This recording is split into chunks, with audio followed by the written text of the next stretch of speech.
So, with that being said, that is everyone. And of course, we begin the first episode seeing everyone pulling up to the one and only Ardras Castle, located in the Scottish Highlands. We quickly see Alan in all his flamboyant garb arriving to inform the cast of what's to come as far as the game and how that plays. Of course, we have the traitors, we have the faithful. If you've played Mafia, then you know how this goes.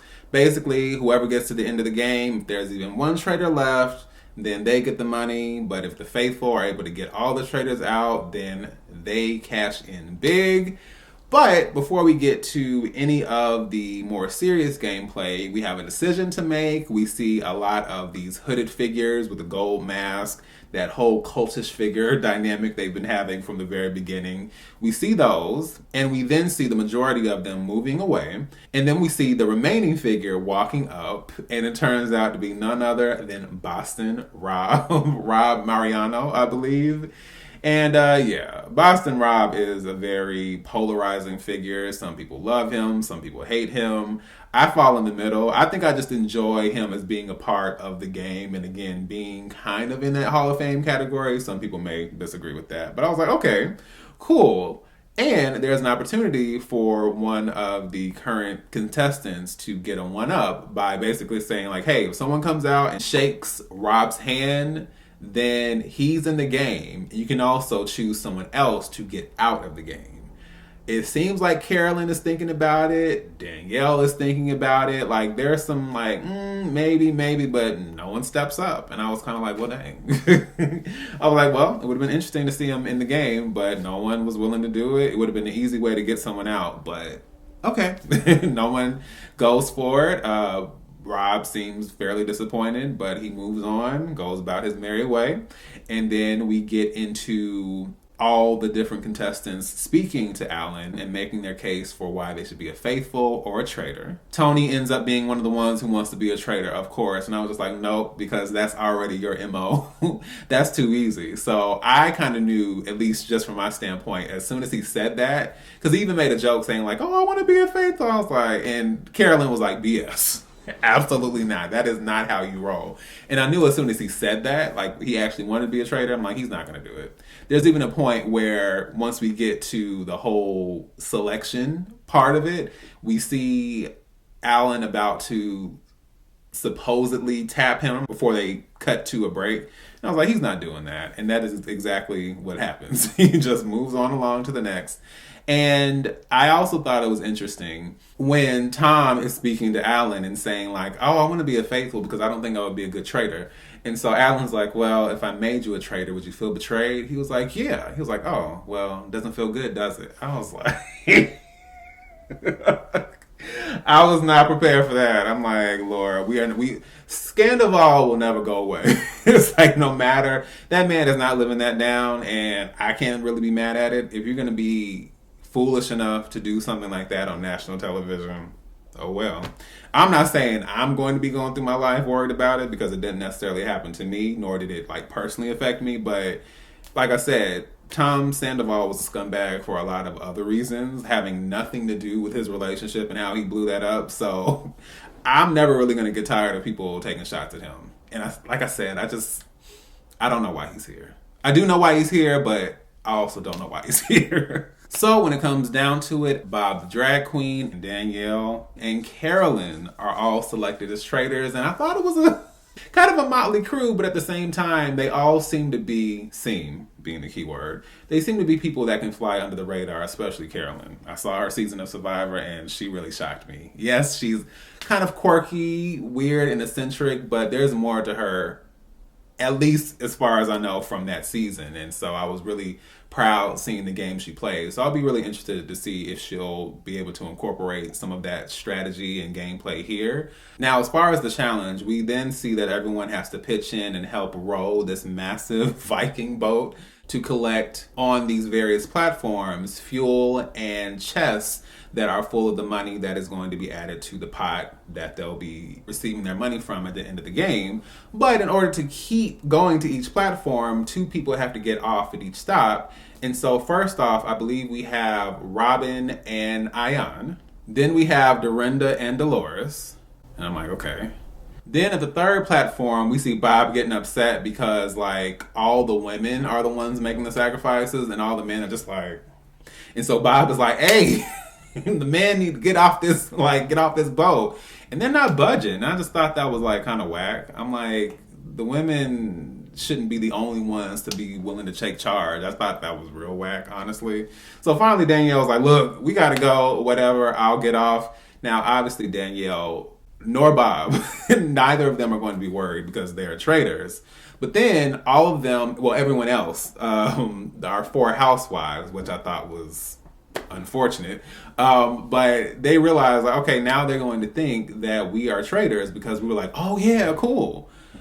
But, you know, and so that's the thing. It's like any little thing can put you in the line of fire as far as being suspected, being banished. So finally we have Bob and Sam volunteer for the next platform, but then they realize, like, in their opinion, there's no point in going all the way to the last platform, and obviously no one's going to get off. So ultimately they leave the last one aside. They lose that money. Everyone that was able to make it back and light the fire, they're good to go. They're protected from elimination. I know it's MURDER, but you know how YouTube is. But elimination is what I mean versus banishment, which is very different. But yeah, so everyone there is shielded. Everyone who is on the platforms, they're up for elimination. So they're naturally not pleased, and then them not being able to eat, you know, giving scraps and leftovers, which I thought was kind of ignorant also. Dorinda is irritated, everybody else is irritated, so it's a whole lot of irritation going on.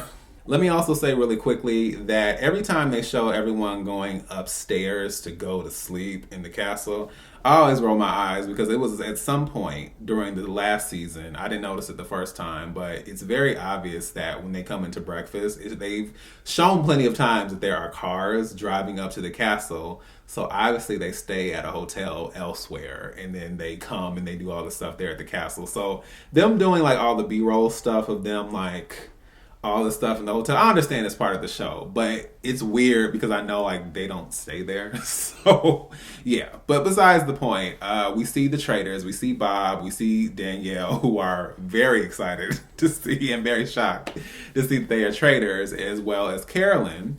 But that's not all. Like, they're making their plot to figure out who they're going to take out of the game, the first elimination, if you will. And then, of course, we see that, thanks to Alan, Boston Rob is not out of the game. I just felt like there's no way they're going to waste this man's time like that. They could, but I'm like, nah, Boston Rob is not gone. He's not gone. So we see that he now has an opportunity to get back in the game as a traitor, in addition to 2 other players who will be revealed in the next episode. So that closes out episode 1, and then we transition into episode 2. And it did not take me long to figure out who at least one of the contestants were. When they showed like this tiny little piece of beard from out of the hood, I was like, oh, that's Wes. Wes from the challenge. I still remember Wes from The Real World all the way back in like my high school days. Like, I think it was The Real World Austin. Whoo, that show used to be such a mess. But yeah, Wes from the challenge as well. And I'm pretty sure he's looking for redemption because the way he absolutely embarrassed himself on that House of Villains season 2 finale, whoo. Yeah, I'm not surprised he's on here. Even though I feel like whenever it's back-to-back shows like that, I'm like, somebody else could be on here, but I'm not mad at it. The additional person, or the new player that will also be playing in the game, is Derek. I don't know anything about Derek as far as Big Brother. I've seen his face, but I don't really know him like that. And I just thought it was kind of like, okay, you all are throwing in just these similar players. I don't know. To me, it wasn't very dynamic as far as who they brought in. Now, Wes, I guess, but, you know, Derek, I was like, okay. I don't know. It seemed like an odd choice to me. I thought it was intriguing, but I was like, I don't know. And my confusion was quickly compounded by frustration when I realized that Dorinda was the one they took out of the game. I was like, how you doing? Everything, you know, you. I'll tell you how I'm doing. Not well, bitch. Do I still want to watch this? Look, let me make it clear. I am Team Survivor and Team Housewives when it comes to like just my general enjoyment of who's on this show. That's kind of the priority. And I'm not just saying this because I like Dorinda, but the thing is, I understand there's a game, but then there's also the entertainment factor. And Dorinda brings a whole lot of entertainment. So the fact that she went out first, I was just like, why? You know? So after that, I was kind of like, all right, I done lost a little bit of my excitement for this season. I'm not going to lie. And already we can see that Bob and Danielle, I don't know what's going on. Because all this crying and all the extra stuff, I was just like, I don't think bringing that much attention to yourself is how you play this game. I mean, it's bad enough I had to look at Tom Sandoval and these massive sweat stains. I don't know if the man is dealing with some personal issues. That's all I'm going to say. Like, I don't know what's going on, but it's hard enough I have to look at him then have to look like, what's going on? Like, get yourself together, sir. It's a lot. It's really a lot. At one point, we see Robyn and Wells getting into it, which is definitely going to circle back around later. We also see the rest of the contestants being introduced to our new players. Basically, they have to grab all these different pieces of gold or bags of gold and then use the different pieces to lower the cages for each individual person. Ultimately, some of them are introducing themselves and kind of like, I guess, maybe trying to curry favor with some of them. And it doesn't really do much because Wes is like, I don't really care who you are. Just, okay. So that's pointless. But ultimately, they are all coming in with a shield that they can give one or more of the contestants that are still remaining, or the faithful or traitors that are remaining. So there's that piece as well. And getting back to Tom Sandoval, we see that he is more than ready, has his lips perched to kiss some cheeks when he is giving all three of the new players the rundown, and loudly and proudly wrong is saying that Carolyn and Bob are obviously faithful. This should be interesting. Now, jumping over to the round table, obviously Wes, Rob, and Derek cannot vote, but they can observe and kind of get a feel for what's going on. Bob throws out Wells' name, so that gets the party started. So Tom, given doing all the weird stuff he was doing as soon as the traitors were selected, he believes that Jeremy and Chrishell were the ones to possibly be traitors, and of course he's completely off base. And Chrishell makes it kind of clear, like, look, you were the one making me feel uncomfortable, putting this Spock eyebrow in my face, and you are obviously wanting to create chaos, and that definitely seems like something a traitor would do.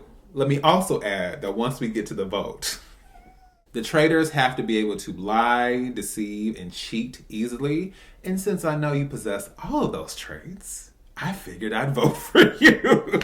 I was like, 10 points, Chrishell. 10 points. Look, I may not be Chrishell's biggest fan, but when it comes to these two, there's no comparison. There really isn't. There's a lot of like random one-off votes, which I'm fine with because I don't necessarily like when everyone just kind of joins the bandwagon or jumps on the bandwagon. But when it comes down to it, the most votes we end up having are 4 votes for Robyn, Ivar, and Wells. And Carolyn, of course, has the final vote, and she votes for Wells. Wells is obviously not a traitor. He makes that clear to everyone on the way out, which of course is my favorite part. Being able to see everyone's defeated frustration as they think like, yeah, we got you, and nope. And then also the back and forth sometimes, and the whole trying to rationalize why someone might be a traitor. It can be some of the goofiest theories, and a lot of times we're just going off vibes. And I understand, like, you can't do anything about that, but listening to some of this stuff, I'm just like, oh gosh, please. Please. So after the vote, we find out who is receiving the shields from each of the new players. Rob gives his to Tony. Derek gives his to Dylan. And then Wes gives his to Jeremy. I'm glad Jeremy is in, but like there was no real dimension in the shields that were given. It's just kind of like we're all in the same kind of dynamic, and it's just like, oh Lord. So basically everyone who was not a part of the competition shows already like we're about to have one big like clique or club, and I'm like, That's cool in theory, but I think is really going to throw the dynamic of the show off. So, and this is why, again, UK and Australia, these are just regular people. I think when you bring in all these other dynamics from these other shows, it's like, it's not necessarily a good melting pot. You know what I'm saying? It's just a lot of, I don't know, a bunch of stuff thrown together. So we'll see how it goes, but I'm feeling kind of iffy right now. Lastly, we see the current Traitors meeting and being introduced to their newest traitor, which is Boston Rob. And let me just say, Danielle's face, oh, she is not happy. Not happy at all. All right, and now moving into episode 3. Again, irritation because the Traitors decide that Ayan needs to go. And I'm like, for what reason? Like, and for me, the whole, like, to cause chaos, like, I'm so confused. And I'm not with this whole anti-housewives thing. It's just like, to what end? Because here's the thing. Like, I just said it and I will say it again.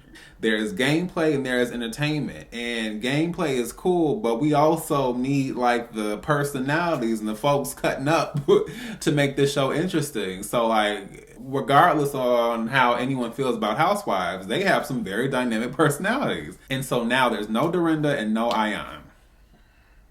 Great. Danielle, again, is not playing the good game. It's just like she just continues. It's just like, I'm telling you, if there is nothing else I'm good at, and there are a few things, mind you, but I'm just saying, I know how to, like, my silence game, my silent observation game is top tier. Okay? The one thing I know how to do is not open up my mouth for nothing. Danielle is not doing that at all. And I'm just like, what is this? So I will be shocked if she's not the first traitor out because, yeah, this ain't it. And of course, Carolyn is seeing herself as a misfit. She feels like she's not being listened to, and I agree with that. It's just like with Dan and Poverty, with Phaedra, you could tell like they had their own kind of dynamic, and it was just like, okay, well, you're here, so I guess we'll listen to you, but we don't really value you as part of it. And that same thing is happening with Carolyn, which is wild because Carolyn knows what she's doing. Yes, I understand people just write her off as being quirky. And I also didn't like that the same thing happened with, I believe there was a conversation with Harper, I forgot there are 2 Bobs. Bob Harper, Nikki, and Gabby. Like, she's trying to have a conversation with them, and then they're talking about her being like nuts or like a bag of nuts or crazy. And I was just like, all right, like, this is, okay, watch her make it to the end of the game. I'm telling you, that's what happens. The people you kind of shove aside and don't really pay attention to. So I'll be like, okay, you can think what you want to about me. You don't think I'm a traitor, then cool. But I'm telling you, the way that this is being played, it's not going to go over well. That's all I have to say at this point. Let me also say that Dylan has his eye on Bob and Robyn because Wells was banished after they both brought up his name. So he's like, and I mean, he's on the right track. It's not Robyn, but it is Bob. So, yeah. He might end up being the Peter of the season, possibly. And I would really be interested in seeing like how that plays out for him. Moving on to the mission. Basically, they have to go through this funhouse maze without getting their balloon popped by these scary, creepy clowns that are there. And to make a long story short, they flop and fail the mission completely because no one is paying attention to what they need to be doing. Like, if there are 4 doors to get through, why are you guys not paying attention to what's being said and going through the right door? So they didn't get a shield, they didn't get money, no one made it out to the very end. They were so close, but yeah, no. So that's that on that. And of course, again, I get frustrated and I have anxiety because Jeremy is on to Danielle, but then Bob is the one who finds out about that. And of course, Bob runs to tell Danielle, which means they're going to try to get Jeremy out. It's just like, they coming for my people. What's going on? And so now, jumping over to the round table, Dylan is trying to present his argument. We have Robyn and we have Bob. Robyn is just kind of sidestepping and she's making her point clear. Bob is like Rob. Bob is it's too much. It's too much because doth protestive too much, you know? And it's just like, this is not making you look as if you're not a traitor. I'm just like, that's not how the gameplay is very questionable to me. I'm like, Bob, and I haven't seen Drag Race, but and maybe, you know, what he does on there, maybe that's one thing. It's a whole different world, a whole different type of competition. But on this show, yeah, it's not landing. And honestly, for me, a lot of the stuff he was saying wasn't landing. Like what he was saying about the puzzle, and if you put this together, and the whole misguided, I was just like, all right. It just, to me, it just felt very forced. Like he was just trying to like throw out stuff. And for me, it was just like, okay. Sure. I guess. It was just very bizarre. Now, I will say what's also funny is that I found out that Dylan, on his social media, he put the name that Bob gave him. He said like his drag race name or his drag name should be Misguided, MISS space guided. And he actually went and put that on his social media with the painted nails emoji. Now that was funny to me. But then it gets worse because Tony's name is brought up by Gabby, and then of course Boston Rob decides to also jump in there and say like, I gave you a shield and you didn't talk to me. I was like, what kind? That's what I'm saying. The rationale sometimes, and I get it. You don't always have like, you don't have a whole list of things to go off of, but you gave him a shield and he didn't talk. Like, what? And so everyone does the thing I did not want them to do, which is throw out one name and pretty much everyone falls in line. To me, it is so whack. And I get it because you don't want to be the outlier, you know, because everyone's going to be like, well, why didn't you, you know, but it's just like, ugh. And then for Tony to be the one to go, I'm like, what are y'all doing? Yeah, so right now I'm irritated. I mean, if it wasn't obvious. I'm just trying to figure out what's going on. Like, y'all are getting all my people out. Like, Housewives and Survivor, like, we are going down in flames right now. I'm real irritated with Boston Rob. Tony calls him a sellout, and I'm kind of like, because it was such a BS, like, rationale. There was no rationale. Like, whew. All right, so... Then, outside of the round table, let me bring it back together. The traitors are told that they have to create a short list for the people they want to eliminate as far as the game. And, you know, they're kind of going back and forth trying to figure it out. We see Bob, Danielle, and Rob making their way to the cellar that's located behind the secret bookcase entrance. And, of course, you know... Carolyn is trying to find them. They're leaving her out like they always do. And they also are asking her if she wants to take one of the spots in the coffin. I'm just like, don't do it. Please don't do it. Like, because here's the thing, like, she's actually playing the game. At this point, I understand there ain't that much happening, but it's just like, why are y'all trying to get her out so hard when y'all are whack players at this point? It is so upsetting to me. And then, of course, we see these scenes, which to me seem like they may have been edited. But we see Robyn entering into the room, the bar, which is near the bookcase, and also Gabby. But the thing is, are they actually there, or is it just spliced together? Because Robyn could have gone in the same room another time, Gabby could have gone in the room another time, and then they might actually be in the cellar at this point. So, and then they also repeated one of the clips of Gabby, like, looking, you know, around the corner. I'm like, as they were coming out, I'm like, nah. I know better. I know how editing works at this point. So the most likely outcome is that no one was there and no one knew what they were there at all. So when they come out, it's not going to be anyone there. I'll be shocked. It would be interesting, but I don't believe it. I don't think that's the case. Really interested in seeing how things turn out next week. I'm glad to be able to do my recap for just one episode because it's a lot trying to give my thoughts on 3. But yeah, I enjoy the show, but what's gone on as of now, I'm not going to act like I'm happy about it because I'm not. Now, it is an entertaining show, so it's not to say like I'm just, but the potential for even more entertainment, I think, is being wasted. So I'm not really happy about that, but If nothing else, if you guys are watching and have enjoyed the recap, or if you're watching the show, please let me know your thoughts down below. Do you agree with me? Do you disagree? How do you think things are going to pan out? Do you think that last scene is edited? And so much more. Please feel free, of course, to let me know down below. So, once again, this is D, Movie Man, signing off, and I'll see you at the movies.